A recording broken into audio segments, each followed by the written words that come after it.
Hello, peeps. Welcome to Sunday Comic Investment Chat. By the way, I just re uploaded my Bye Bye episode 3 minutes ago.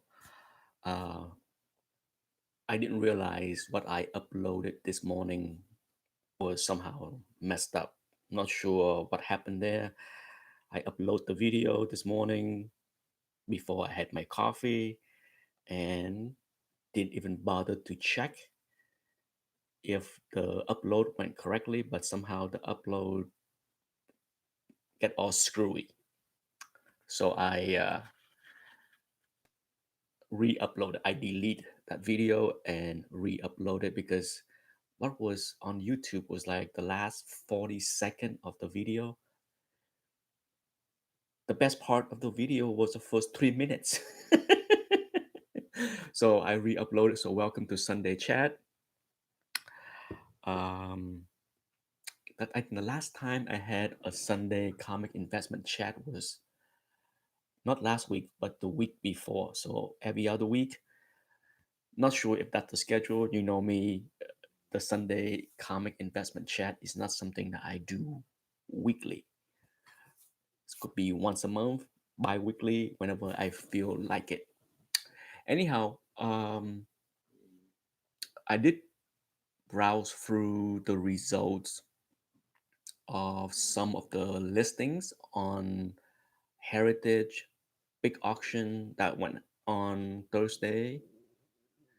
It's still going on. I believe one more session is going to happen.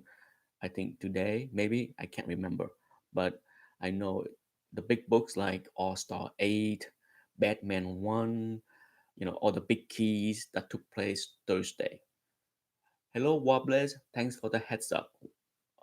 Yes, I load that video this morning and didn't even pay attention, but thank you for giving me the heads up to re upload that video. So I did. I took down that 40-second nonsense and re-upload the 4-minute video. Not sure what happened there. So, but thank you, Wobbles, for giving me the heads up. So I did browse through some of the listing, and not a surprise that you know what I saw. Of course, the big books uh, was not the price of the big books like Batman One, Wonder Woman One, Showcase Four. Um, that I save up a couple big keys just to see the price result, and it's not a surprise that the price on those books are either flat line or decline 10%, 15% or so from the all-time high. For example, I think Batman 1, there was a Batman 1, let me look real quick. There was a Batman 1 5.0, okay, not something that we see often, that sold for 204,000. Okay, now 204,000. Now, if you look at GPA, it's not a book that we see trade hand that often. And I believe an earlier copy, I look at GPA earlier, an earlier copy uh, in January or February uh, sold for, was it, let me look on GPA. I hate saying things that are incorrect. You know how the truth police can jump on my tail if I say something completely wrong. Let's go to GPA. Let's go with facts instead of false memory. That's the worst part about getting old.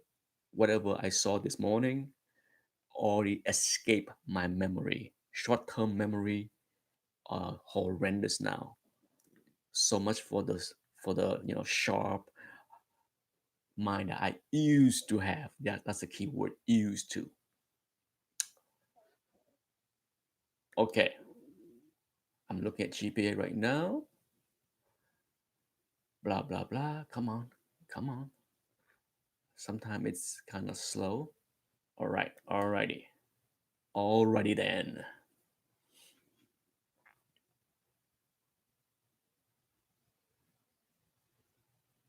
Okay, February.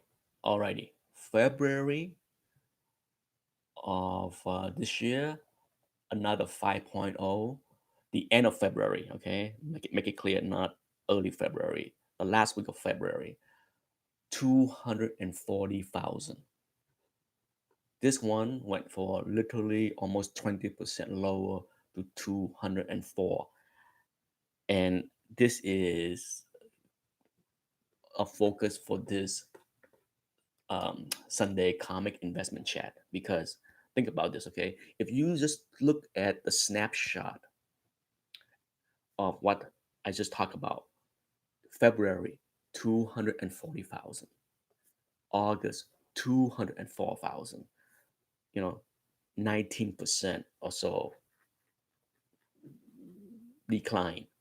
Oh my God, the sky is falling. Okay, this is the kind of thing that I try to um, bring to attention in my previous, the last two comic market report I did.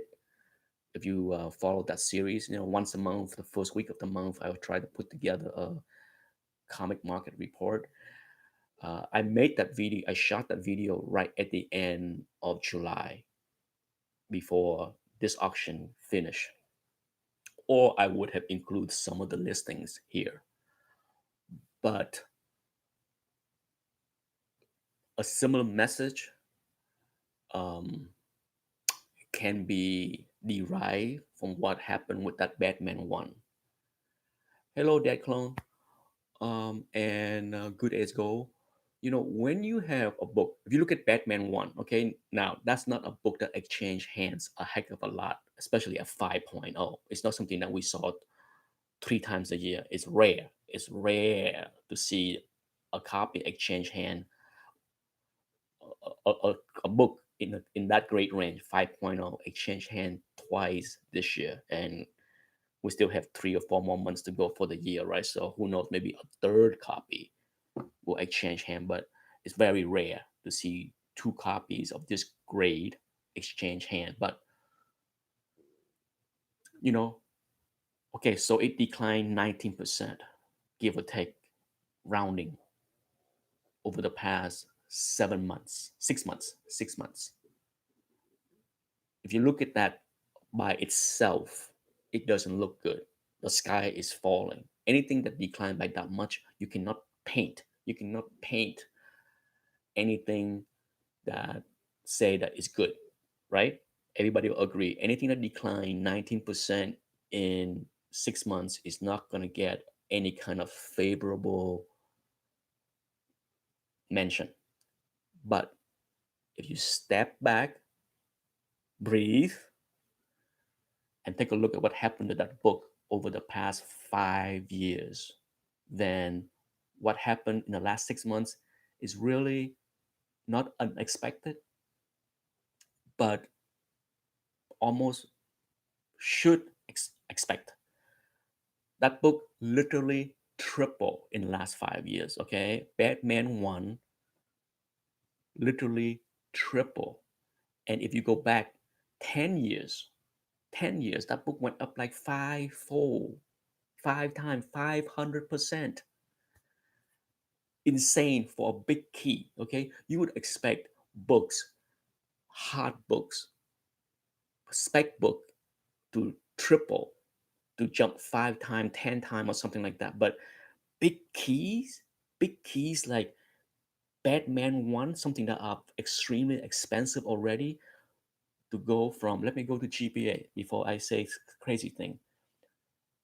Batman 1 in 2014 was 83,000. Only one copy exchanged hand in 2014.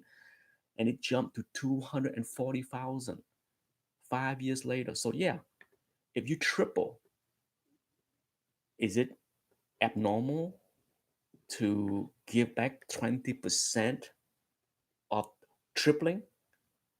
So if you look at that kind of data, triple and then give back 20%,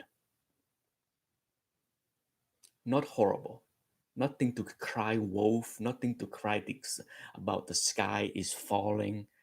Okay, and if you step back to 2009, the book has went up 5 times because it was 40,000 back in 2009. So yeah, many of the big books, whether it's Amazing Fantasy 15, even Tale of Suspense 39, Batman 1, you name it, is going through a digestion. I think that's the most logical term that I can use. Just like the stock market, when you look at the stock market and you see a stock that ran high, ran hot, there will be a period of digestion because it need new blood to enter into the market to push anything higher. Okay, once the demand are met, all the buyers came in, that man up, that bid up, are done with, things cannot go higher. It need a period of pausing, a period of digestion, where some people will say, okay, I'm gonna cash out, I make my big money, I'm gonna leave. It need to have that kind of period where there will be some cashing out, whether it's a stock or anything else. There will be. Not everybody that buy a stock and see it go up 300, 500% is going to sit there on their hand and say, I'm going to sit here and hold on to this forever because this stock's going to go to the moon. That's not going to happen. There will be profit taking, there will be people cashing out. It's a normal process. Okay, I look at this as a normal steps that happen with any investment. Nothing go up in a straight line. Things that go up really steep will need to decline, digest, find a bottom, find a flat line where sellers, owner of that book is going to say, no way, I'm not going to sell that book at that price. There will be a level, just like in the stock market. Okay, when a stock decline for whatever reason, it will keep declining until the remaining owners say, no way, I'm not selling at this price. That is a time when that stock will start to reverse the decline and go up again. Same thing with the market, like the comic market. Okay, when the comic market, especially for keys, was so hot in 2017 and 2018, so hot. There need to be a time to digest. It's okay. Now, is there any way to tell how long this process take? No way to tell. No way to tell. Okay, there's no way to. I cannot sit here and predict that 2019 will be the year of digestion and the climb upward will happen in 2020. No way to predict that. No way to predict that. But as I have mentioned many, many, many times already, a lot of that is gonna have a lot of that is dependent on the economy as well as the stock market. We all know what's going on with the stock market, right? The stock market is going through a period of digestion. Sure, this year, the early part of this year was pretty ugly. The market came back, the market came down, the market hit the all-time high, and then the market declined the last couple days, down 3%. Some people are freaking out again. If you 3% down from the all-time high after the big gain of the last decade, it's not a big deal. Okay, for some people, it's a big deal, but it's the normal process. Iconic Point is correct. Just like, you know, the way the way the big books, big keys, the big expensive book, it reflect the money that is in consumer. Okay, it reflect the mood and the money that is available for disposable spending. Um, it's there will be downtime, just like people tight their purses. If you worry about the economy, if you worry about your job, if you worry about your saving or your investment, your mutual fund, your 401k, certainly that will impact your mindset on buying comic books. Okay, like it or not, even if some people in this hobby think it is the jam, it is so awesome, it is so cool, it's comic books. It ranked very low on many people priority. Okay, so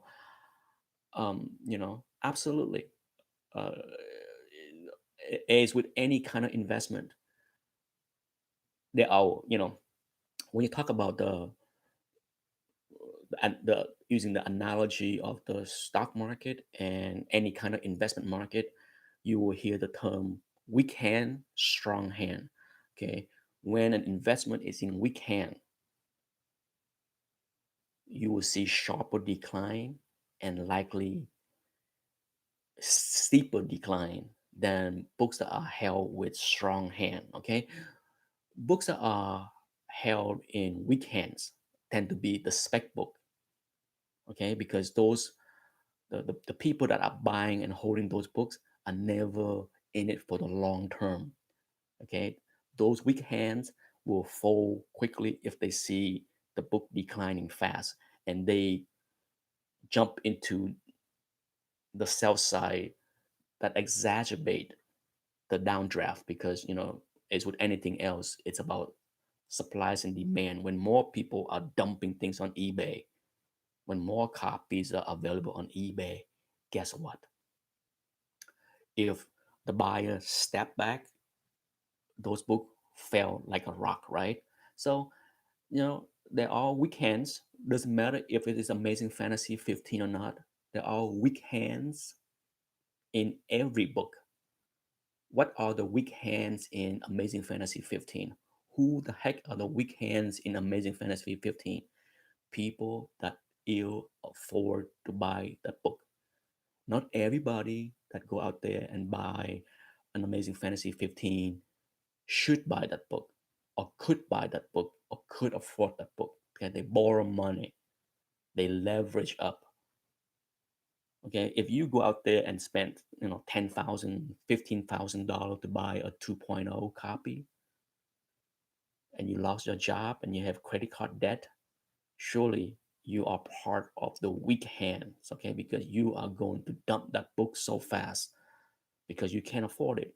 So that's how the market work. Okay, the strong hands, those that can weather the storm, those that are not rushed to sell anything, they are going to be the one that prop up the market for many books. Okay, because if they jump into the fray and start selling too, then you have a problem.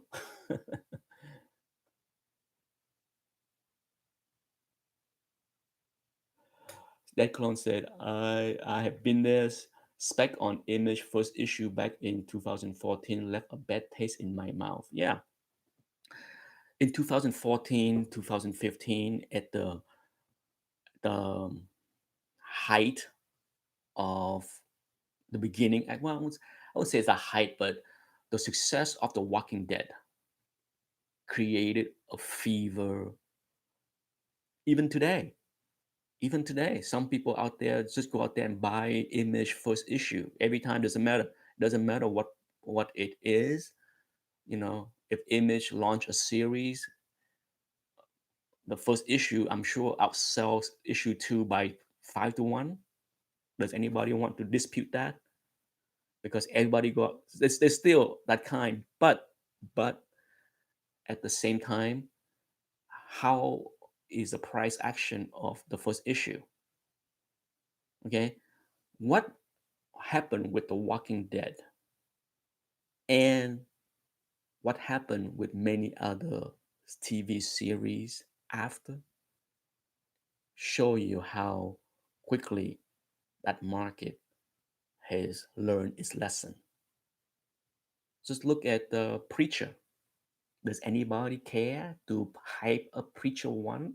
I talk about this. I show the data already in on some videos. Yeah, doesn't matter if it's so how many YouTube channels out there are hyping why The Last Man is a book to buy because the TV show is coming? It's it's not. It's a good thing. Okay, it's a good thing that the market learn quickly. For some people, they get caught into that nonsense, and it happens. It happens to a lot of new people that enter the hobby over the past 6 years, 5 years, 4 years, even now. If you enter into the hobby today, um, by just looking at how Instagram is, or Facebook is, or YouTube is, certainly, if you are new to the hobby today, you're not gonna know how many new collectors are watching my channel, right? Few. Most new collectors are into the channels that talk about Wednesday haul, top five books to buy, top five variant to buy. It's there, and then eventually, for just as the people in the chat room, I'm sure some of you, if you even if you're not actively in the chat room, some of you that watch this video may have been a noob 3 years ago that were chasing variant and all that stuff, and maybe you change your mind. Maybe you change the way you collect today compared to 3 years ago, or 2 years ago, or 4 years ago when you first joined the hobby, right? That's the way people are. I mean, I can remember seeing a lot of channels 3 years ago that talk up on variant, and then they disappear. They disappear. It's it doesn't work. Sooner or later, people will get hit with reality. Okay, what kind of person buy a book for 250K? Good as gold asked that question. Rich people.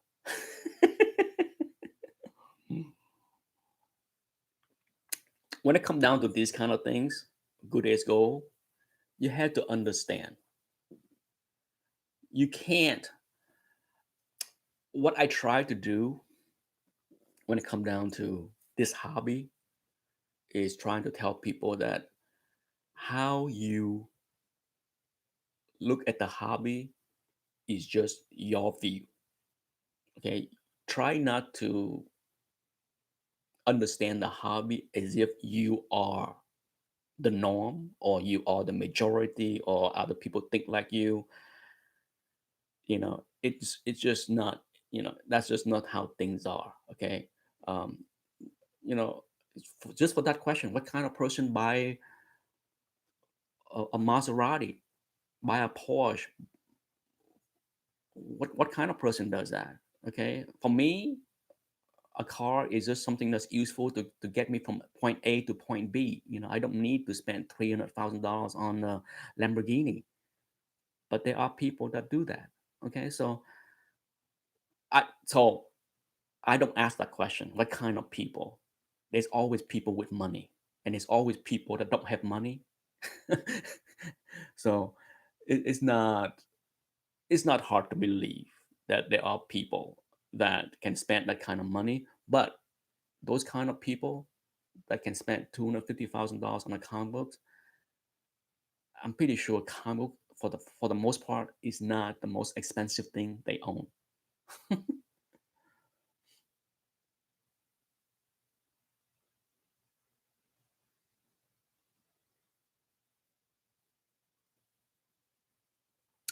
Yes, the high. Good as gold said the high for Why the Last Man. I'm guessing that's what you're saying. The high for Why the Last Man was 1350 and now it's 600.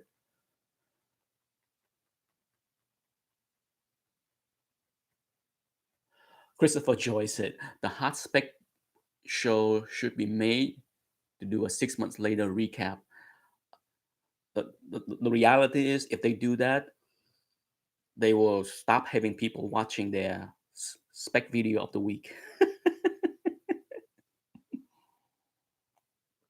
You know, I'm because it it is ironic and moronic. It's ironic and moronic that too many people cannot see how foolish it is. Because if you're watching a video that tout the hot book is, whatever, the Aquaman or whatever crazy stuff that people like to talk about. From what was the villain that the water villain, Hydro Man. Okay, if you watch a video of anyone that tout, that's the book to get. That's a hot spec book to get because Hydro Man is in the movie, in the Spider-Man movie. How can you keep watching that same channel 4 months later when that book crashed and burned? I don't get it. But as crazy as it is, I guarantee you a lot of people are doing just that. They watch them, they watch the channel, they watch the videos, they love it, they buy it, they set on the books, they buy the books, and they keep on doing the same thing over and over and over again until someday they will have a box full, a closet full of stuff that are worth 10% of what they paid for. Okay, someday they will wake up because they have to sell those books for whatever reason, and they find out that, wait a minute, I paid 50 for Hydro Man first appearances, and now I can't get $5 for it. Someday it will happen, and that's when they will click on the unsub and move on.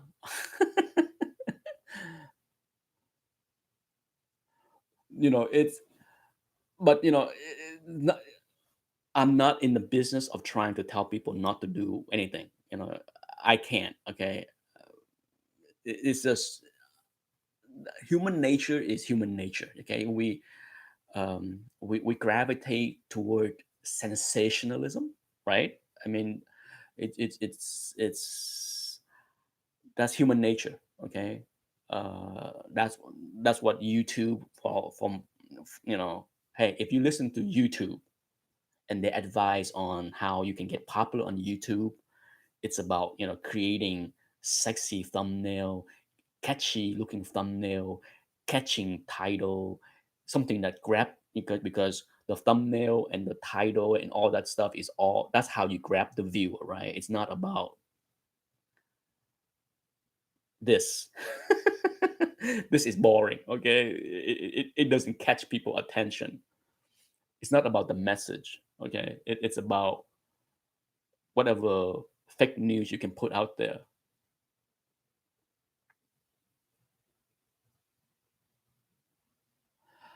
I agree, good as gold. The term modern is just so outdated.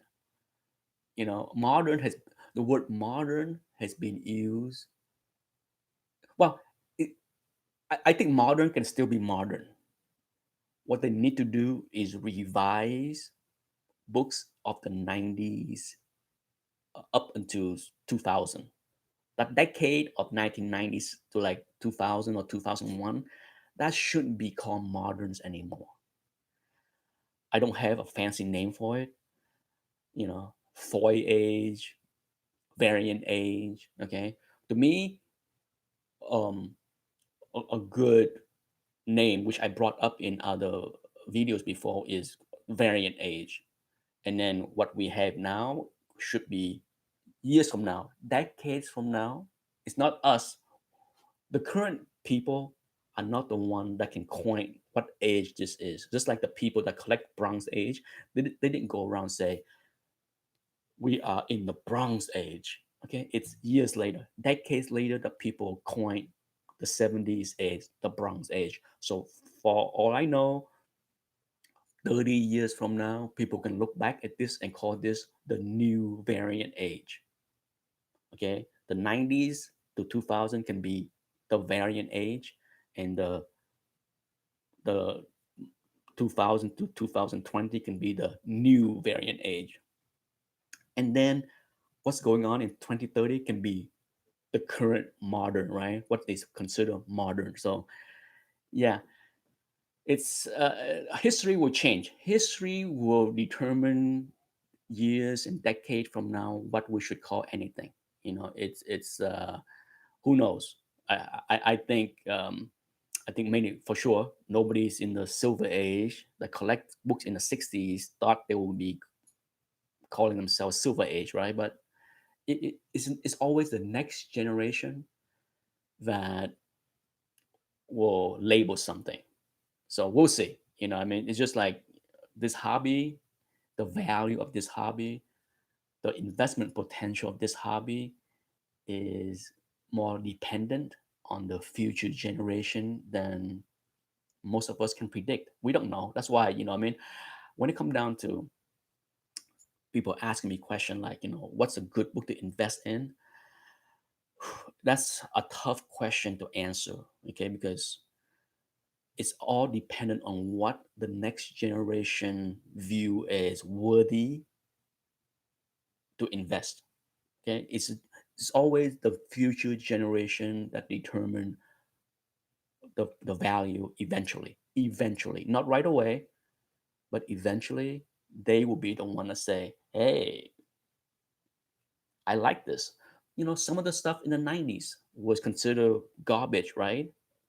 Until this new crop of collectors of today decided some of the stuff in the 90s was cool, and they willing to pay up to own some of the stuff that we consider garbage of the 90s.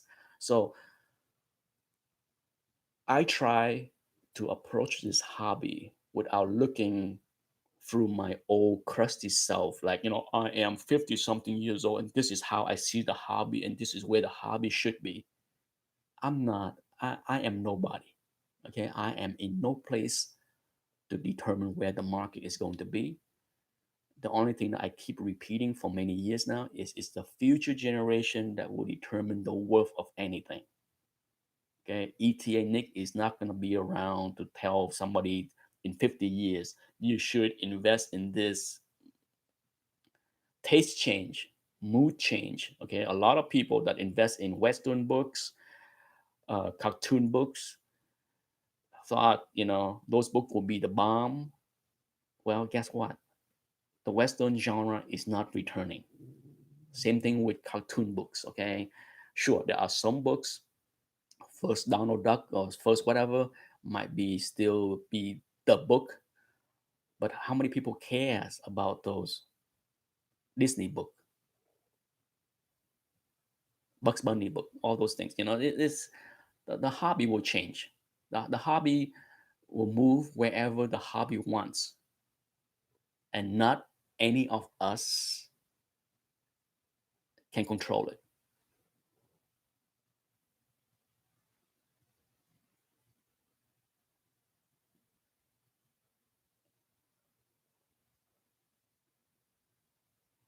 Hello, Caleb and Blue Shock.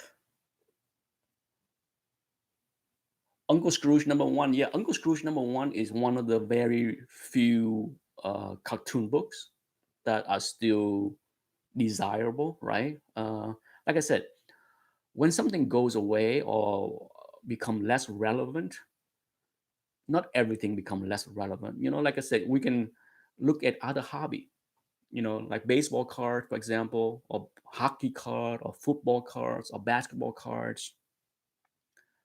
The modern stuff might there's still people that collect those things, but for the most part, There's a lot of stuff that are not worth a heck of a lot of anything.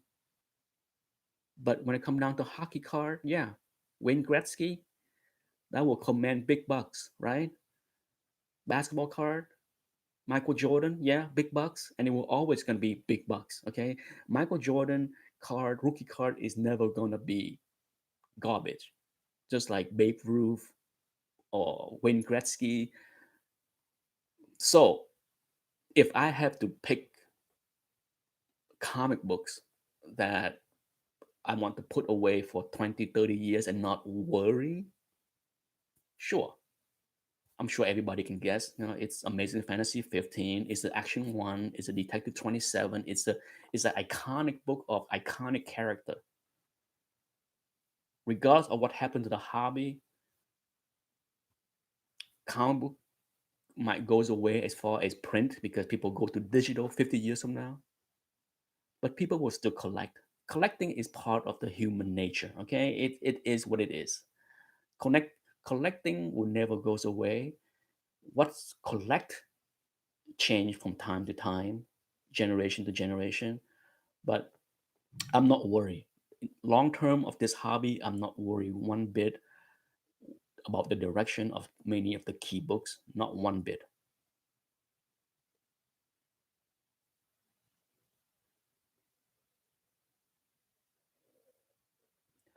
Good as goes said, is it human nature or American nature? It's human nature. Okay, that's another thing. Don't look at what you think is the world collect different things. Okay, we collect different things. Um, Other culture may collect other things more than comic books. Absolutely. Um, does other culture cross over and collect comic books? Some. Okay, if you're a billionaire Chinese tycoon and you want some bragging rights with your Western friends, what's better to have Action One, right? So it's not out of the realm, you know, that you know people in other culture will gravitate towards certain things for bragging rights to show off all that stuff. Yeah, certainly they're not going to go buy um, Hydro Man first appearances, right? Yeah, there's certain things that they might gravitate toward. They would rather spend $1 million on an Action One before they buy Hydro Man first appearances for $10. Yeah, that I'm sure. I bet more likely, the only person that would the, to buy Hydro Man and trying to hype it up would be the scammers on eBay, right? The listing from China that show key books for 79.95 or something crazy. It's just insane. I can't believe every time I log into eBay, I still see so many of those scam listings. Who the heck fell for those things? Oh my god! It's just like how many Silver Age keys can be bought for 79.95 or something stupid. It's so silly. It is so silly. It's but like I said, those scams wouldn't be around if they're not working. Okay, scammers will work until it stops working. Okay, when people stop buying, when silly eBay surfers stop clicking on those listings and put money in the scammer's pocket, they will move on to do something else. Like, that's what scammers do. If it's easy money and they can do that every day, why not? Hey, $80. You know what $80 is in China? It's probably like a week's pay, right? So it's no brainer. I'm keep doing it until it stop. So the fact that you still see those listings popped up on eBay daily, that means that some people cannot stop themselves from behaving foolishly.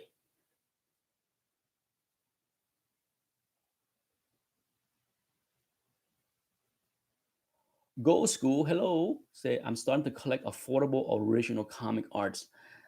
No, original comic art is a tough investment to get into. I own plenty. Okay, you follow my channel, you see it. I show off quite a few pieces here and there, but I don't put a lot of money. I have not bought a piece of original art. I bought one. The last piece of original art I bought was a cheap Nick Cardy. No, no, not Nick Cardy. It was Jim Aparo, Aquaman page. That was 3 years ago, and that was a cheap piece. It was like 200 bucks or something. Something I can't remember the exact price, but it was under $1,000 for sure. A couple $100. But that's the last piece I bought. I'm not. I don't like original art because I don't like to put money into something that's illiquid. Okay, I'm not a fan. I When I come down to investment, I'm not a fan of putting money into something that's illiquid, hard to sell, few buyers, something that I can't sell quickly. I prefer to buy things that I know I can sell in 24 hours. Uh, and well, you can sell a piece of original art in 24 hours. I'm not saying that you can't.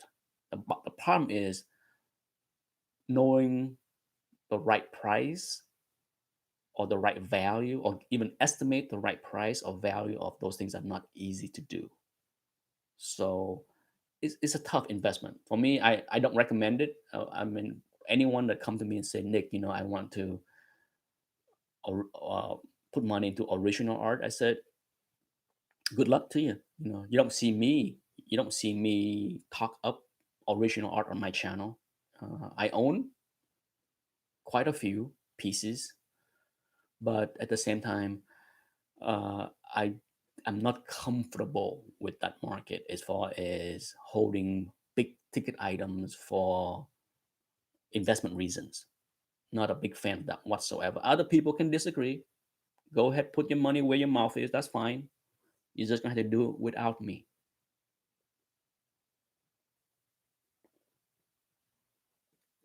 Yes, JS, I'm just lucky to own a piece.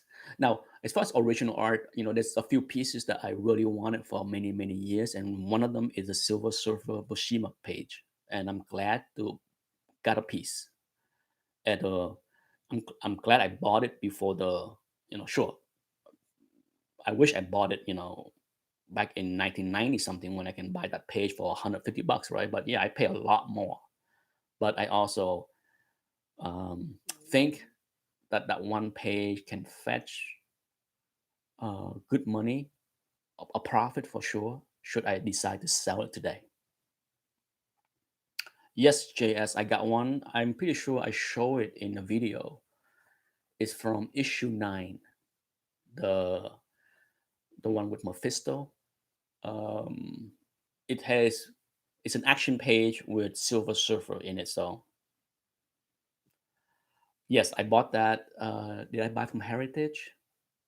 I believe I did. It's been a while. I haven't won anything from Heritage in the last 4 years, 5 years. It's been a long time since I bid on Heritage.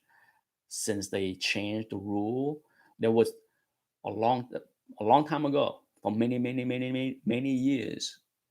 If I bid on Heritage, I don't have to pay sales tax.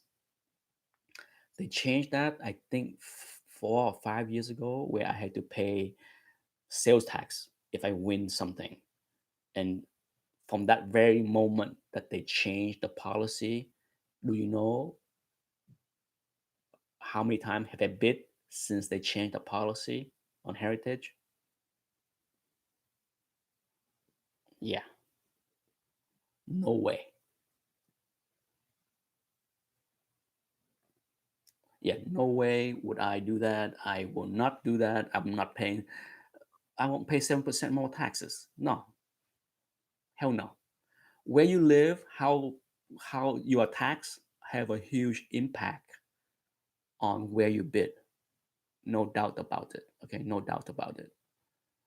I take into account.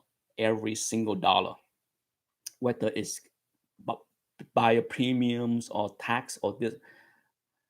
I pay attention to what it is that I will pay ultimately.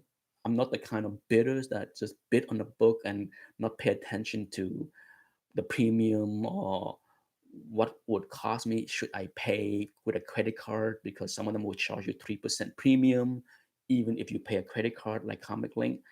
I take into account of that when I bid on Comic Link as well. Okay, if I'm willing to pay something $2,000, if I'm willing to buy a book on Comic Link, I'll bid on something for $2,000, and I know I will pay by credit card.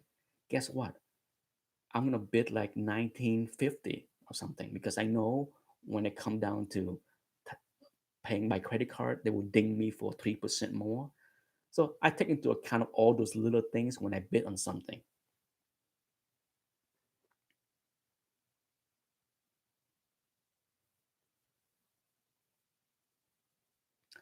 JS, how much the Comic Connect charge you to sell your books if it's not 10% like Comic Link? Let me know. I have not consigned anything in Comic Connect in so long, so I don't know. I know I consign some stuff to my comic shop, which I like because they take 8%, 6%. They take is a the bigger the value of the book, the smaller percentage they take. So I like that too. So I use my comic shop as well as Comic Link.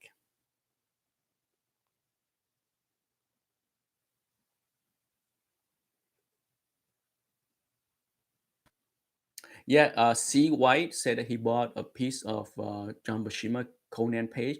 Yeah, Buscema Conan page are very affordable. It's very affordable. There are so many of those pages for sure under 1,000. Okay, I can't recall seeing a Conan page from Buscema that is more than 1,000. I can't recall. I see a lot of them, and they are affordable. There's a lot. He draw a ton. That's the other thing. They are affordable because there are a ton of them. He draw a lot. There are hundreds of pages of those. I think there are more Bushima Conan pages than Avengers pages. I'm pretty sure. I didn't do the math, but if you look at how long he stayed with Conan and how long he stayed with the Avengers, I think there are way more Conan pages than Avenger pages. And that's why it's affordable. Okay, supplies and demand. Okay, a lot of people that want a Bushima original art likely want an early Avenger page, or of course the Silver Surfer page, right? Because it's iconic. Everybody love his work on the Silver Surfer. I know I do. If I have to own um, a John Bushima page, it would be a Silver Surfer page before an Avenger page. Correct, Christopher Joy. Yes, he's not a fan of superhero, so he was very happy doing Conan, and that's why he did a lot of Conan. That's why there's a ton of pages, ton of them. Did you see JS ask? Did you see the Silver Surfer I bought on last Comic Link auction? Is it on your video channel? If it is, then let me know, and I will go check out your video. Um,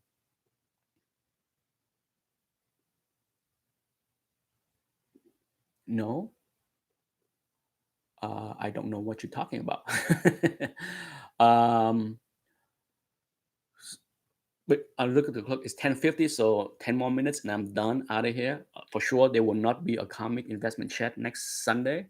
Believe it or not, summer is over for my son. Next Sunday is the last day of no school for him because school start next Monday, the Monday after next Sunday. So how summer flew by for that boy. Time flew so fast. Summer is over and Anthony is back at school. Seventh grade. Seventh grade, yes. He's past the halfway point of his schooling career, as I say.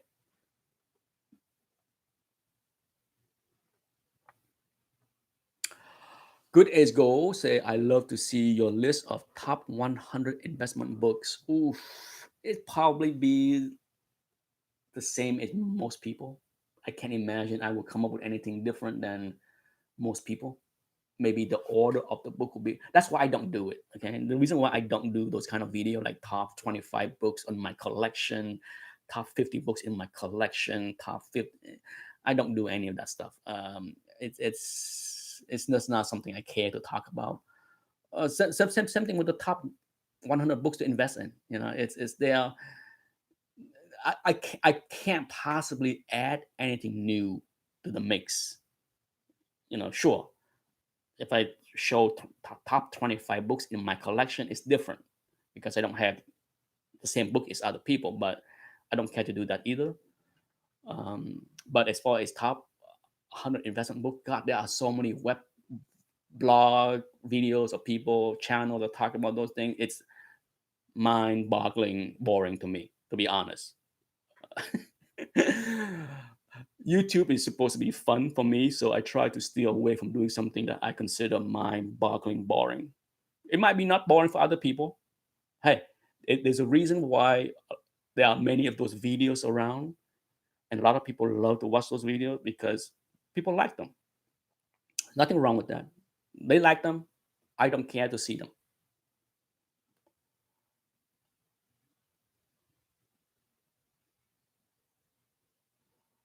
Uh, Christopher Joy said, any leeway from CGC on silver square bounds? I'm not sure what leeway you're talking about as far as flaws.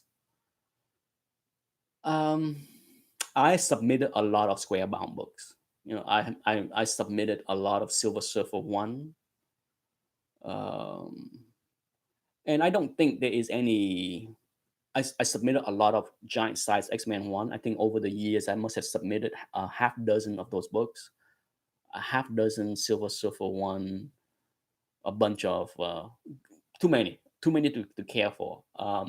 But I think Square Bound doesn't get any more leeway than regular book. Like if you have a a spine split, it's still the same. You know, it's not.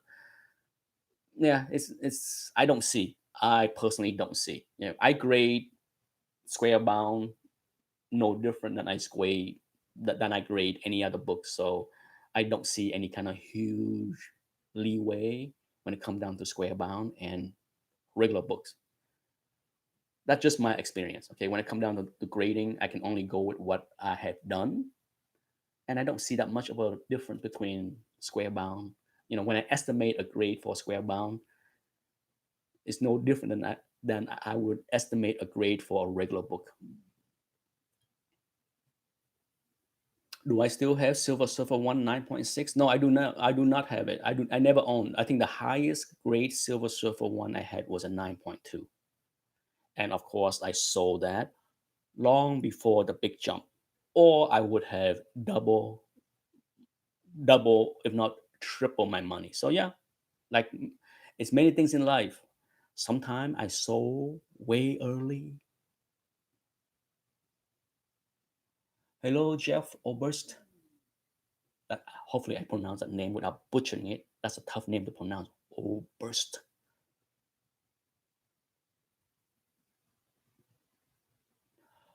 Uh, well, spine split. If you there was a time where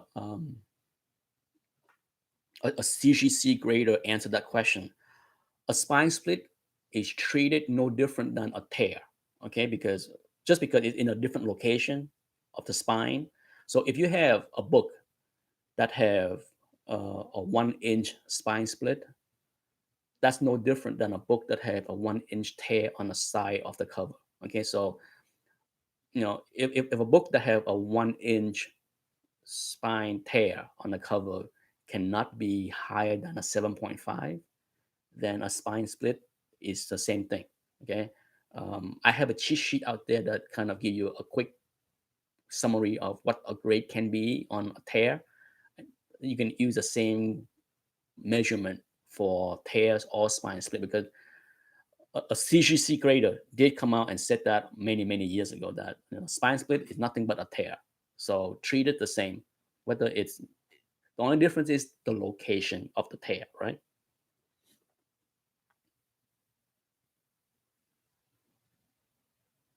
Yes, Christopher Joyce, since you know the cheat sheet, use it. Use the tears and the spine split the same, because they are treated exactly the same. I think one of the mistake a lot of people do is they grade the spine split much tougher. Okay, I have got many books on eBay over the years of people downgrading the book too harsh because they see, there's a quarter inch or half an inch spine split, so this book is a fine. No, a half an inch tear, the book can still be an 8.0. Okay, so um, even 8.5, yes, half an inch tear can be an 8.5 if the rest of the book is sharp. It won't be a 9. Okay, you're not going to see a book with a half inch tear anywhere is a 9.0, but 8.5, absolutely, if the rest of the book is sharp. Anyhow, it's 10:57. I'm going to be gone in 3 minutes because I can hear my son's, he's already up. It's Sunday. It's going to be, oh, the one thing that he has tried and enjoyed lately. He just started this 2 weeks ago. He has never eaten French toast. And 2 weeks ago, I switched up and made French toast, and he loves it. So he has switched over to French toast instead of pancakes. So I'm doing some French toast, some bacon, some sausage. It's my favorite meal of the week, the Sunday brunch. Absolutely, good as gold. Lots of cinnamon. He liked that. He liked the cinnamon.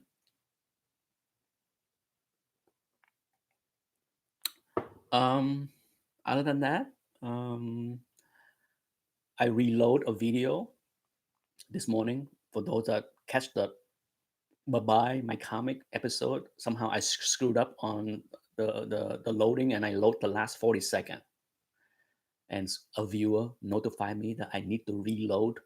So I reloaded. So Bye Bye My Comic, the third episode is up.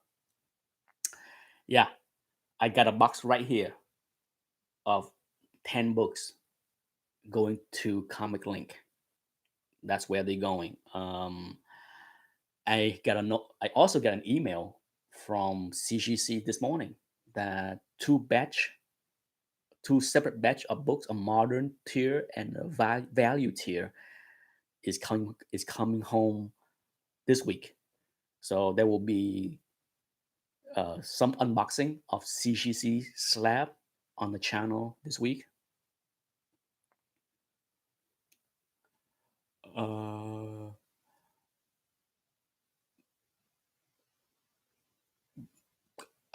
but open now. I'm open now. I'm not sure what you said.